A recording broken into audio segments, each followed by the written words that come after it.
Haya ni mambo ambayo ukiyaona kwa kichanga wako ujue hata hayana shida. Yanaweza kutokea tu, ni kwa ajili ya ukuaji mzuri wa mtoto. Mtoto kulala na kutabasamu, inaonekana anakuwa vizuri. Mtoto kupata muda mrefu wa kulala, basi mtoto anakuwa vizuri sana. Mtoto anaweza akapata rashes ambazo ni za kawaida tu kwa sababu ya mabadiliko ya hormones kwa mama yake. Ni vitu vya kawaida kabisa. Mtoto kupata kwikwi inamaanisha mtoto anaendelea vizuri. Mtoto kupata chafya inaonekana mtoto yuko vizuri sana. Mtoto anaposikia sauti na kugeuka na kutafuta, basi mtoto anakuwa vizuri. Mtoto akiwa na uwezo mzuri wa kunyonya, wala haina shida. Mtoto kuhema usingizini, mtoto mdogo huweza kuhema haraka haraka na baadaye kidogo kidogo na baadaye akatulia akaendelea, ni kawaida. Japo mtoto akishindwa kuhema vizuri, ni vizuri kumuona daktari.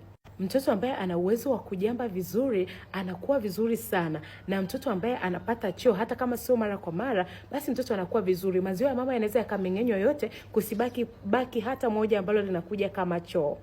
Hayo ni baadhi ya mambo ambayo humaanisha mtoto anakuwa vizuri. Unapoyaona usiogope kabisa, mtoto wako anakuwa vizuri. Till next time, bye bye.